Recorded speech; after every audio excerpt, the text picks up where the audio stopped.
You want to know more about Marvin Harrison Jr.? I got just the guy for you. You are Locked On Cardinals, your daily Arizona Cardinals podcast. Part of the Locked On Podcast Network, your team every day.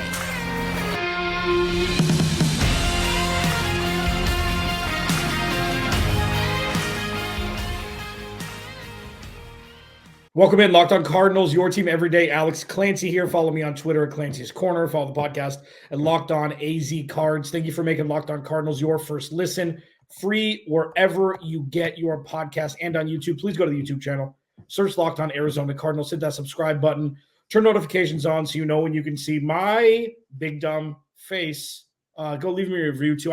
Ravens fans got pissed off at me because I said something, that was true that they didn't want to hear. So they just jettisoned my rating here for this podcast. So if you want to leave me a little love, you're welcome to. This episode of Locked On Cardinals is brought to you by the Game Time app. Download the Game Time app, create an account, and use code Locked On for $20 off your first purchase. Joining me on the screen today and in your earbuds is Jay Stevens of Locked On Buckeyes. I will not say Locked On Ohio State anymore. I made that mistake last time. Don't think that we forgot when you were talking with me about Paris Johnson Jr. after the Cardinals drafted him at the top of the 2023 draft.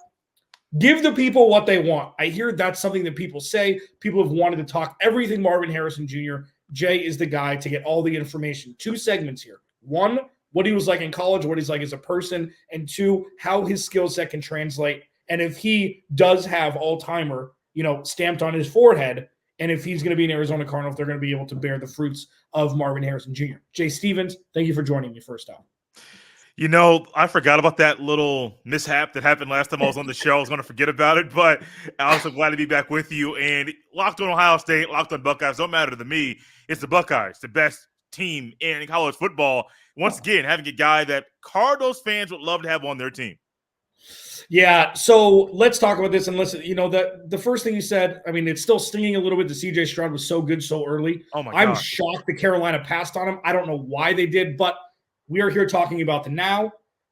Marvin Harrison Jr., number 18 in your hearts, 14 touchdowns last year, 14 touchdowns the season before. Last year was probably more impressive because of the quarterback play and the lack thereof compared to C.J. Stroud 2 years prior. Talk to me about Marvin Harrison Jr. being the number one option on offense, still getting open, still scoring double-digit touchdowns. Tell me what this year was like, even though the quarterback play was down a little bit. It was fun, man. It was one of those things that when I watch him play, I'm sitting here marveling, like, how did he make that catch? How did he keep his leg in bounds? How is his body control so good? These are things that I was saying about him since his freshman year. And that narrative, because it's true, lasted throughout his junior year, which was his past year in Columbus. He's one of those receivers, and I love Garrett Wilson. I love Chris Olave. I almost bought a Jackson Smith-Njigba jersey. Like, that trio, amazing. Marvin Harrison Jr. is better, as odd as that may say, as all those guys. Wow. Now, Jackson Smith-Njigba better suited for the slot than the outside. Yep. Chris Olave and Garrett Wilson can play inside and outside, but I'd rather have Harrison Jr. play slot, play or outside receiver over any of the other three. That's how good he is. That's awesome. That's great to hear. Almost identical numbers the last 2 years. Couldn't be more different.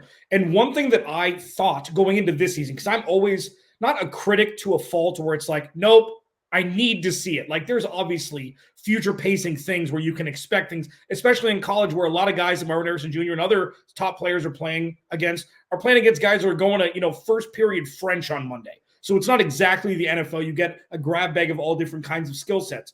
But right when Jackson Smith-Njigba got hurt, what was it, week 1 of 2 years ago? I think it was on the first couple drives. Yeah. And he was supposed to be the guy. That was it. He was going to be the number one guy off the board. And I'm glad that he's made a comeback and everything. Is that, even though you never want anybody to get injured, is that maybe the best thing that could have happened to Marvin Harrison Jr. to give him those reps with C.J. Stroud instead of being the second option or maybe the third in some instances? I want to say yes. I also want to say no. We got a glimpse of Harrison Jr. in the Rose Bowl the year before. That same Rose Bowl that Njigba broke bowl game records, Rose Bowl records. Like he smashed a lot, 350 plus receiving yards. I think it was 16 receptions. I think three or four touchdowns. It was stupid numbers, bro. I'm sitting here like, how are you doing this? But Harrison Jr. got in that game because I believe Olave and Wilson didn't play in that game. So younger receivers were thrust into the spotlight and no better stage than the Rose Bowl. And Harrison Jr. showed everybody, this is what I do. This isn't a fluke. He was making catches that year as a freshman that he made during his junior year, and both times it looked routine. They called him Route Man Marv before he even stepped on the foot in Columbus at Ohio State, and that's true. His route running is some of the best you'll ever see, and there's been a lot of great route runners in the NFL for decades. Marvin Harrison Jr., here's where I go with this, Alex. If he stays on this path of getting better every single year, and his work ethic stays the same or improves, he will have that same route running. But as I realized, I do a lot of high school recruiting going up to college. College to the NFL, that's a massive, massive jump. But one thing about him, though, go back to Njigba. I want to say, yes, it did help him, but also don't really think it did, because at some point in the season, Stroud would have realized, I know Njigba's there, but Harrison Jr. has one-on-one every single time. I got to get him the ball. Yeah. No, that's fascinating. At Jay Stevens07 on Twitter, host of Locked On Buckeyes, joining us here talking Marvin Harrison Jr. I'm going to put a pin in that from college to the NFL because I want to talk about that in the next segment. And one of my reservations about if he's there, drafting him at 4, I'll explain.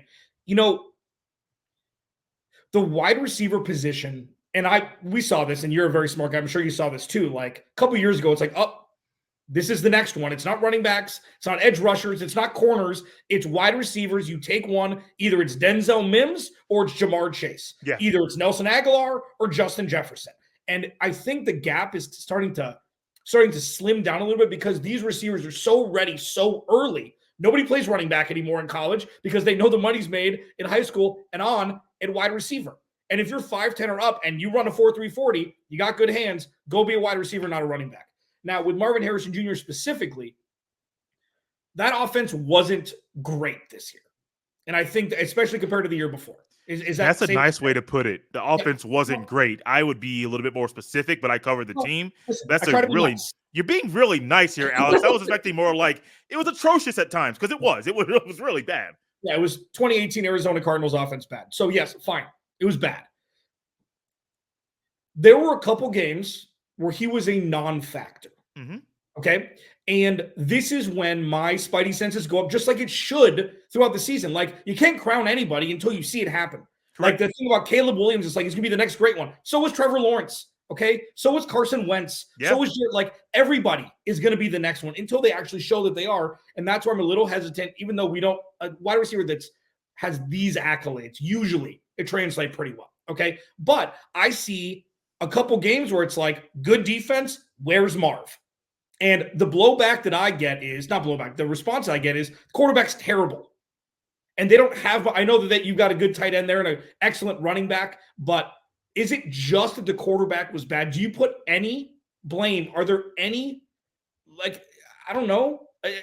Are there any issues with his game that's keeping him from being able to perform even more than he did last year? So I am one that I try to defend Kyle McCord as much as possible because I don't believe all the issues on the offense were his fault. Even offensively as a quarterback, he was his first time being a starting quarterback. And I use the NFL situation and example all the time. I'm a Peyton Manning fan. I will be that until I die. Peyton Manning struggled to get certain defenses his entire career, but even early, what did you find? Peyton Manning was ready for the NFL in some people's eyes, but to start as a rookie, go 3-13, what did you find? There were some things in the National Football League that even the great Peyton Manning was not ready for on day one. Kyle McCord, same thing. Kyle McCord comes in, you're following Stroud, you're following Fields, you're following Haskins and J.T. Barrett. You go back a little bit, Terrell Pryor and Troy Smith winning the Heisman. You're following all these great quarterbacks. You don't have some of the skill sets they have. You do possess a good arm, but the eyeballs and the mind have to match up. And sometimes there was a disconnect in translation, which is why some of the times he had issues on the field. For Marvin Harrison Jr., though, I think some of the times that he had issues against better defenses, I did find at times he was giving up. Now, I don't know if you saw that when you watched the game or with numbers or film or whatever it may be.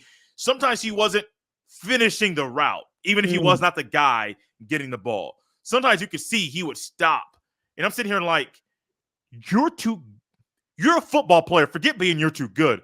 You're on the football field. You've watched enough football to know if the moment you stop or slow down or your motor goes to half, not full, that could be the time you get hurt.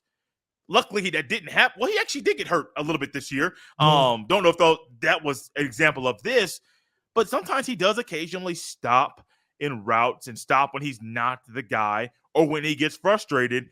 And I only say that because sometimes I think body language, you can tell if a player is frustrated or not. And that might be the only thing. I'm also going to go back and saying, if you're an Arizona Cardinals fan, if you want to try to compare Harrison Jr.'s Rose Bowl game in 2021 as a freshman to what he'll be as a rookie in the National Football League, I don't think that's a fair comparison. That Utah defense was good, but they were playing a running back at corner, and it was really not the best defense to try to compare and say, this is what Marvin Harrison Jr. will be his first year in the National Football League. Occasionally, there are occasional mishaps and things like that, but however, I do think, though, Harrison Jr., if you could get him. Like, he's that good. You don't waste the top 5 pick and say, oh, I want to go get this guy. I want to go get that guy. If you need a receiver, go get him. If you don't need a receiver and there's not a position of need that's right there, he's almost too good. It's almost like go get the best guy available. Like, I understand team needs. You can address those later in the draft. He is possibly going to be the best guy available from pick 2, pick 3. I haven't looked at the draft to see where everybody's going just yet. Would I pick him over Caleb Williams? If I need a quarterback, I understand Caleb Williams. If I don't, I might go ahead and get this man, number 18 at Ohio State. So Carmelo Anthony, Darko Milicic kind of situation. Yeah. Okay. Understood. Take the best player. Now, with that, that's a good pivot point because we're going to discuss it next. Alex Clancy, Jay Stevens, Locked On Buckeyes at Jay Stevens 07. Gracious enough to join us. We're going to talk Marvin Harrison Jr., 18 in the NFL, and what that'll look like next. Locked On Cardinals, your team every day. This episode of Locked On Cardinals is brought to you by Robinhood. Did you know that even if you have a 401k for retirement, you can still have an IRA? Robinhood has the only IRA that gives you a 3% boost on every dollar you contribute when you subscribe to Robinhood Gold. But get this, now through April 30th, Robinhood is even boosting every single dollar you transfer in from other retirement accounts with a 3% match. That's right. No cap on the 3% match. Robinhood Gold gets you the most for your retirement thanks to their IRA with a 3% match. This offer is good through April 30th. Get started at robinhood.com/boost. Subscription fees apply. And now for some legal info. Claim as of Q1 2024, validated by Radius Gold Market Research. Investing involves risk, including loss. Limitations apply to IRAs and 401ks. 3% match requires a Robinhood Gold for 1 year from the date of first 3% match. Must keep Robinhood IRA for 5 years. 3% matching on transfers is subject to specific terms and conditions. Robinhood IRA available to U.S. customers in good standing. Robinhood Financial, LLC, member SIPC, is a registered broker-dealer.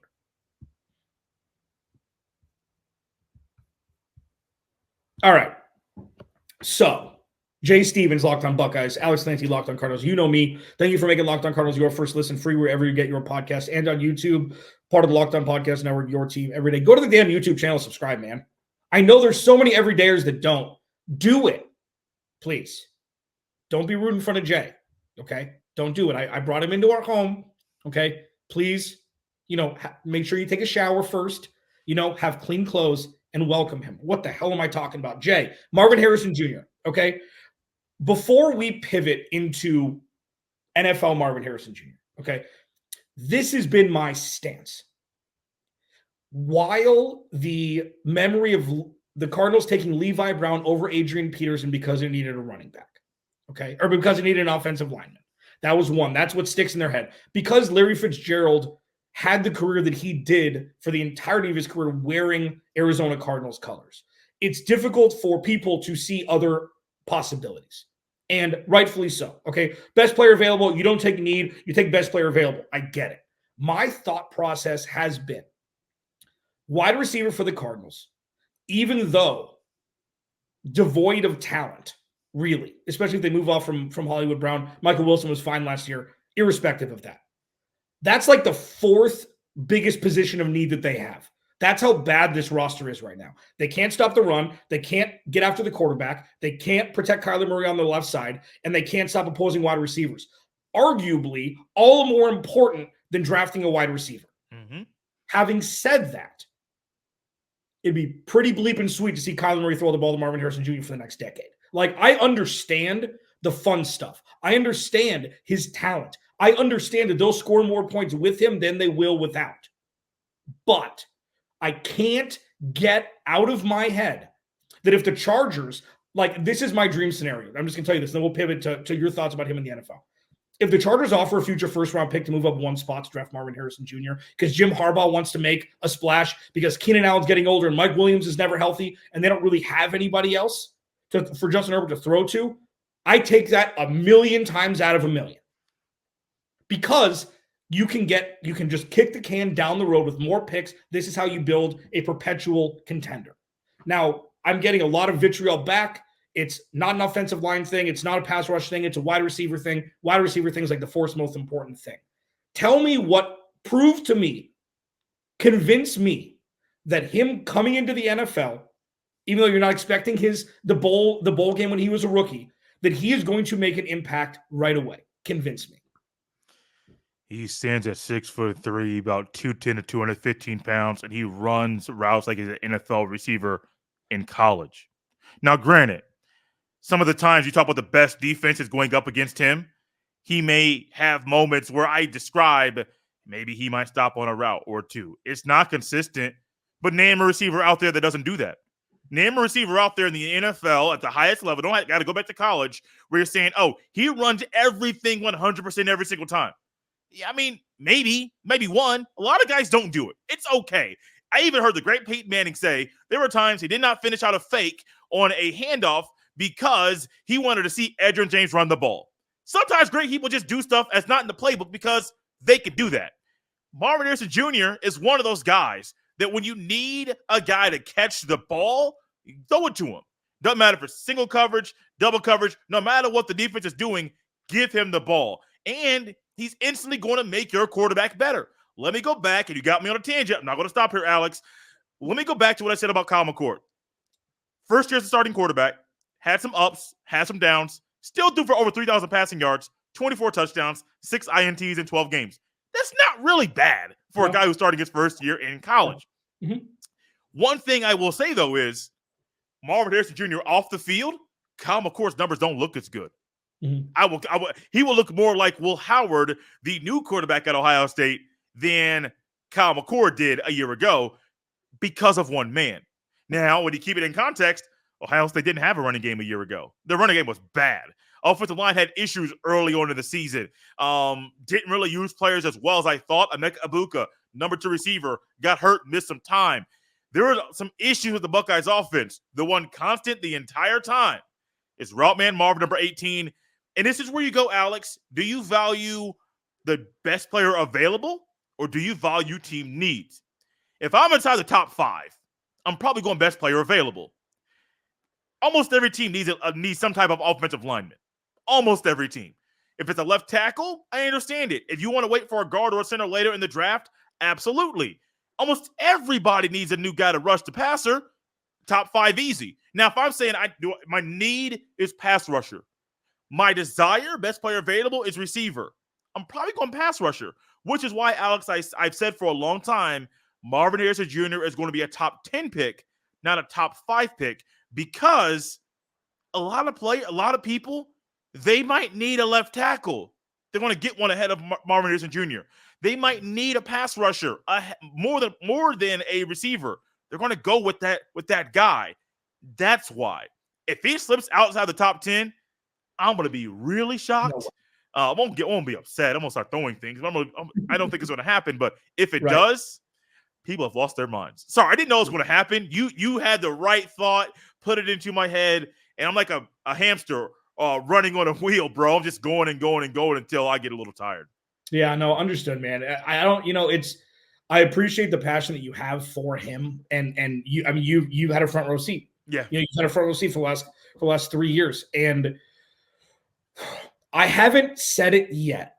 This has been the slowest. Say it now. What are we waiting for? Say it now. This is the slowest tease ever. I'm not ready yet.